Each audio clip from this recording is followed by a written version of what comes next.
Welcome back to Walsall Fan TV, the Joy and the Pain podcast 2.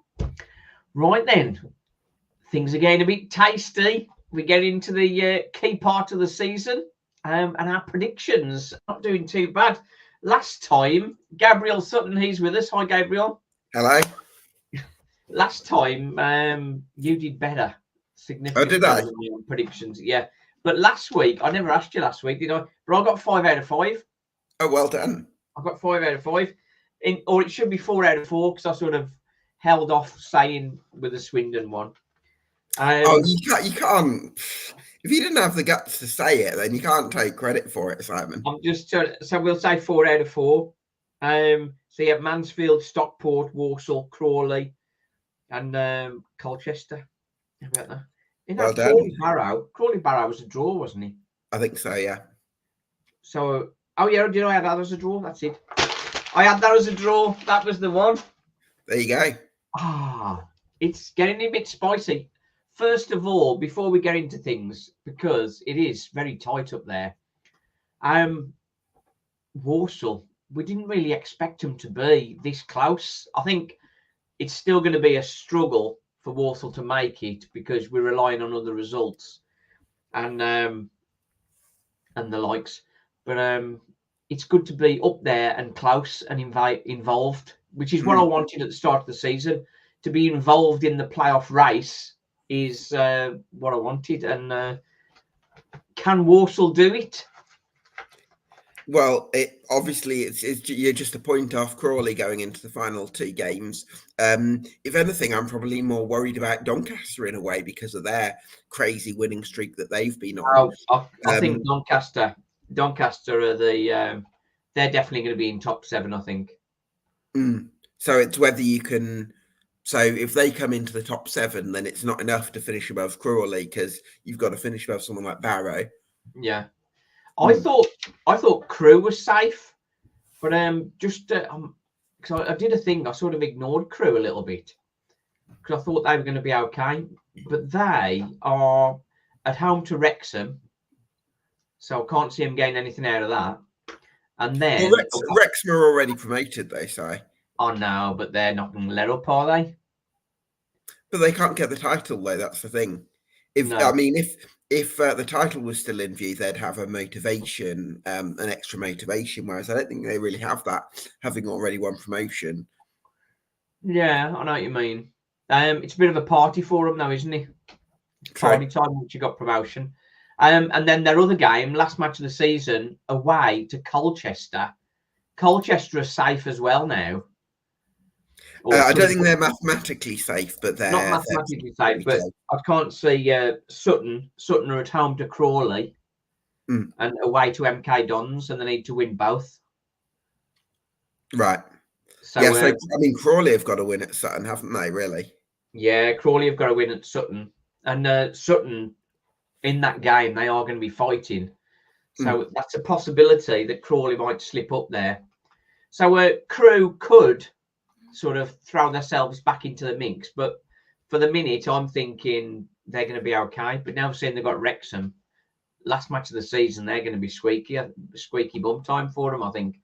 If they lose both of those, they could drop out. Barrow, 3 games left. 68 points, away to Doncaster, at home to Bradford, and at home to Mansfield. Wow. And they're not on a good run of form. Lost 3, drawn 1. If Crawley had beat them, I think they'd have been sort of heading out to the potentially heading out to the playoff spots. Crawley, as we said, 66 points, away to Sutton, who are fighting and still got a chance, and then at home to Grimsby. Interesting. Okay. So if they just draw at Sutton and then beat Grimsby, that'll give them 70 points. No, hang on. Is that? Oh yeah, for Crawley. Sorry, I was still on Barrow, mate.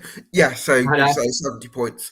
I think 70 points is probably going to be enough for the playoffs. I think I think 71, 72, I You think. think 71 is going to be needed, right? Yeah. Okay.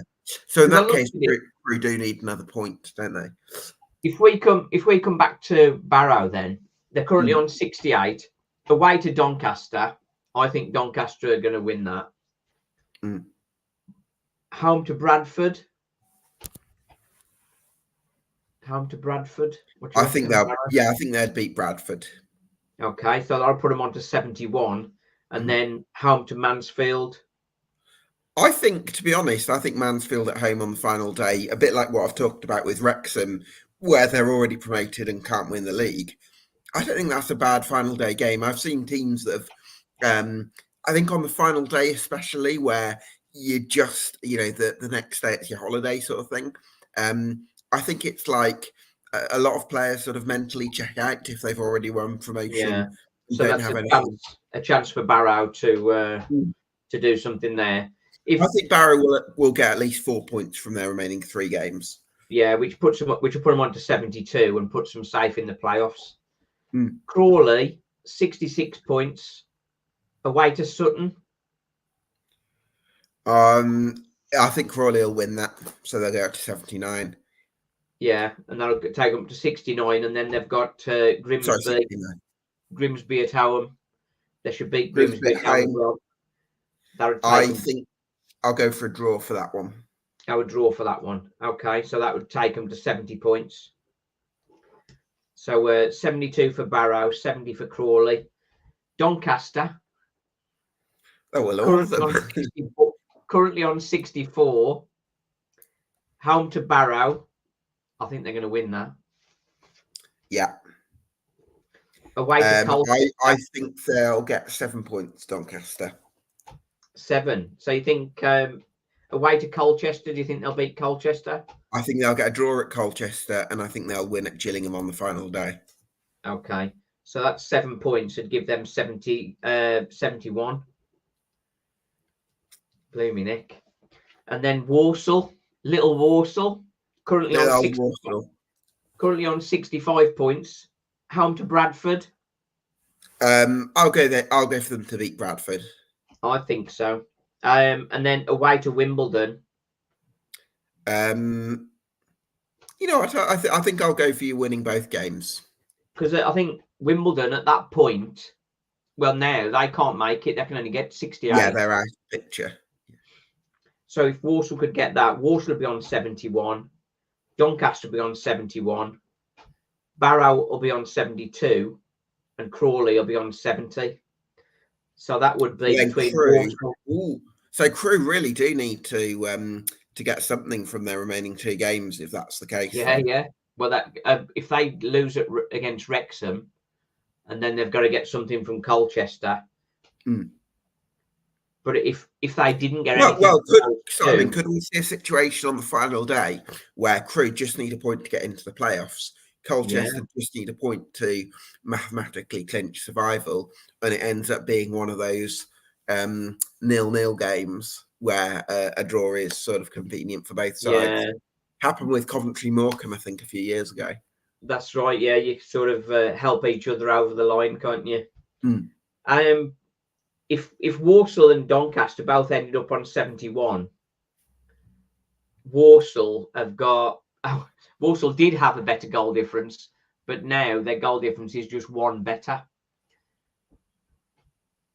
So Doncaster were sort of their goal difference was hanging them back, but obviously when they keep winning, it generally improves by definition. So it's going to come down to goal difference then potentially. Yeah, and the 5-0 defeat at MK Dons could stop us making top 7 potentially. I think for me, I'm just looking 1 game at a time. If we can beat Bradford, we're still in it. I think potentially. Yeah, and still be in the playoff equation going into the final day. I don't know if Walsall, when the last time Walsall went into a final day, still with a chance of promotion. It's been a long time. By some route, but it would have been. I don't imagine it would have been in the previous decade. No. So would we be looking at the noughties or something? Well, Oh, you're Oh asking no, me. sorry. What am I talking about? Sorry, you had 15-16, didn't you? 15-16. That was we're in the playoffs then. But I mean, we didn't need to win to get into. We're not in that position just out of the 7. We haven't been in that position, I don't think, I can't think we've been sort of comfortable in the playoffs. 5-0 at Port Vale or something. But another team. No, who was it? Burton drew 0-0 at Doncaster, I think. Anyway, could have been. I'm not sure. Yeah. Anyway, my memory's not that good. I'm over 20 now, so my brain's not as developed as it was. The fact that we're in it at this stage of the season is great. If Walsall do scrape into the top 7, do I think we'll win the playoffs? I think there's some very tough teams in there. But we have done well against the higher teams, apart from MK, of course. I mean, I would love another go at MK Dons, because that 5-0 paints us in a very bad light, and we were much better. We had a very poor game then. And even that game, first half, we should have been 2 up. And it just fell away from us in the second half. But right then, let's have a look. Saturday's games. You were going to talk to me about Swindon, weren't you? What do you think of that? About the Swindon game? Yeah, well, I've got something that I'm really curious about with this this system that you've got at the moment without Brandon Comley and Jack Earing. It's like you got Ryan Stirk at the base of midfield, and then and then Isaac Hutchinson's given a bit of a free role, but he seemed to struggle a bit on Tuesday night from what you're saying. And I'm kind of wondering if there's a bit too much of a gap between sort of Ryan Stirk and the attack. And it feels a bit, just from looking at the highlights, it feels a bit like there's too much of a gap between those midfield and attacking units, possibly. Yeah, I think Stirk in the CDM role, because Brandon Comley got sent off against Notts County, so he slotted back into there, and I thought he did really well there. He was sort of back to his best position. Going forward in the midfield, you've got Hutch and Ross Tierney, and I think they did okay, but I understand your concern. Well, for me, just from what I could see of the highlights, I thought Ross Tierney was kind of running the channels a lot and wasn't necessarily dropping into midfield, because he was more going into those wide areas and creating space for other players. He's not covering the gaps. He's not covering the gaps as well. Yeah. Which I think, just to build on that, when you've already got 2 strikers in Josh Gordon and Mo Fowl, that for me, that leaves you with a little bit of a gap, I think. That means, and especially with Isaac Hutchinson in there, who likes to be given a free role as well. I think you were saying in midweek that Comley and Stirk is a bit too conservative, but I also feel like you need a bit more balance, possibly. I think whenever Walsall have played 2 CDMs, so we had the same with Brandon Comley and Kinsella. It didn't give us enough going forward. And we got a similar game when we played Comley and Stirk. But perhaps Ross Tierney is more interested in going forward, I think. Yeah. Where Jack Earing is good at covering both. I think Mike Flynn didn't do a particularly great job for Walsall, but what he did do, he restricted Jack Earing and turned him into like a defensive midfielder. But I think his time doing that has improved his game. I think he's best as a box-to-box and can cover all the areas. And another player that's very good in that respect, and one that's sort of divided opinion this season, is Oisin McIntyre. Oh, yeah. Everybody thought he should be a centre-half because that's where he's played centre-half. Richard O'Kelly suggested to Matt Sadler he'd be better off in midfield. And initially, I have to say, Simon, Oisin McIntyre is the best name to hear from a Black Country accent. Well, I got put right by Oishin's dad.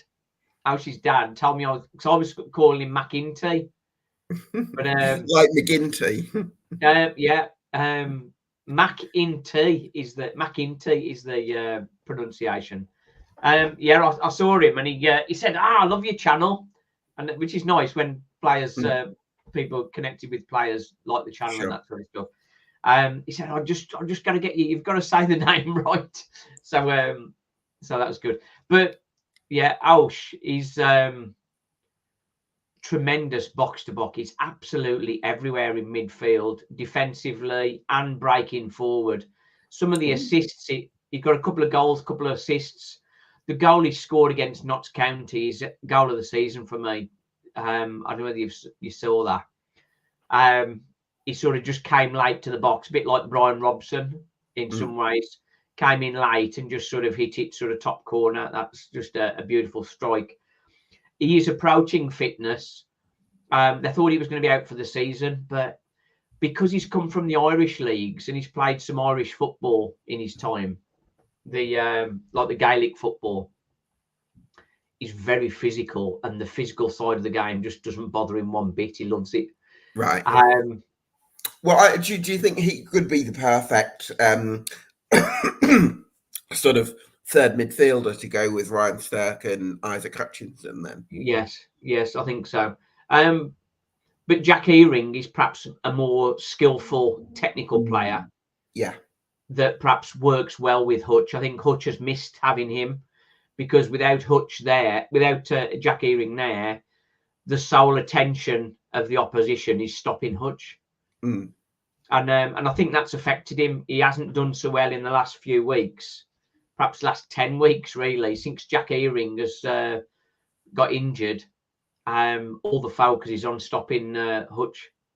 So, do you know what, though? I think when you have really energetic players who sort of make runs away from the general direction of play or stretch teams, I do think that can make a difference, though, for players like Hutchinson, because then they have more space. So I think Ross Tierney can do that job really well from a more advanced role. And maybe someone like Oisin McEntee, just with that sort of box-to-box energy, he can sort of take people away from him and maybe free up a bit of space for Hutchinson to create. Yeah.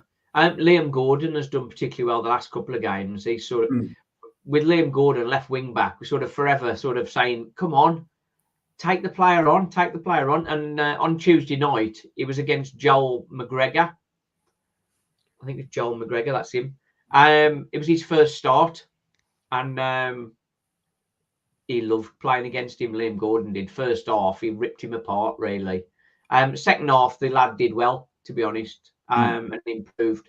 But I mean, Liam Gordon was clearly not scared of him, and he really went past him a lot. And we should have done much better. We should have done much better and got more goals from it. But as you know, Walsall, very wasteful, the amount of chances we have, and don't convert them. Mo Fowler's sort of hit form, and he's starting to finish some off. But again, on Tuesday, it was like, come on. There's one ball came across the box, and the defender put him off, I think. Maybe he was nervous about being clattered.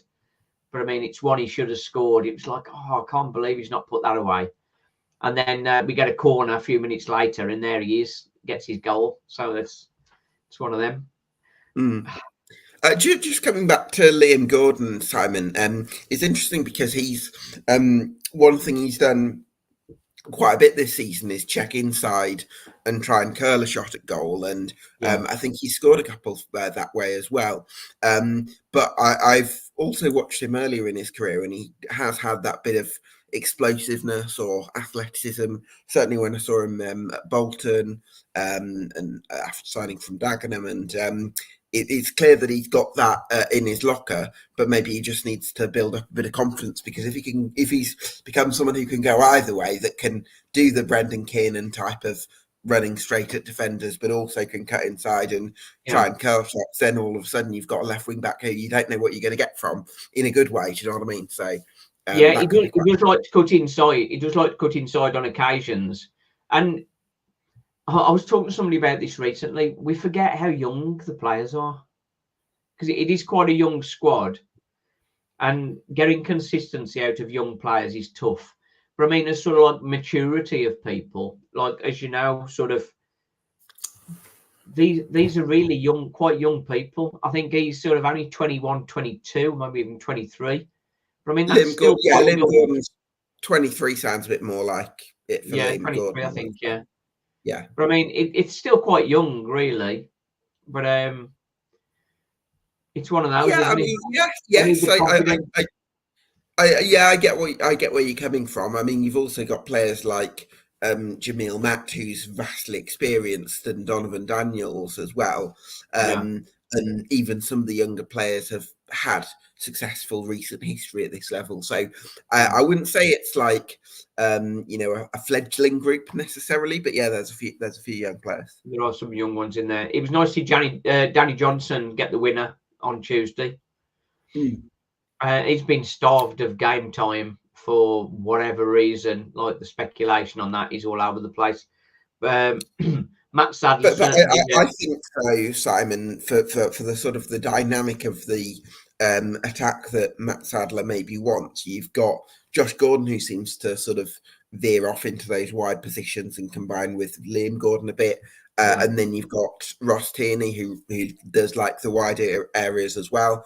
And then you've also got Mo Fall and Jamil Matt. And I suppose, I don't know, I think maybe there's a different sort of type that... no, sorry, not Jamil Matt didn't start on Tuesday, did it? It was Mo Fall. But Jamil Matt came on, yeah.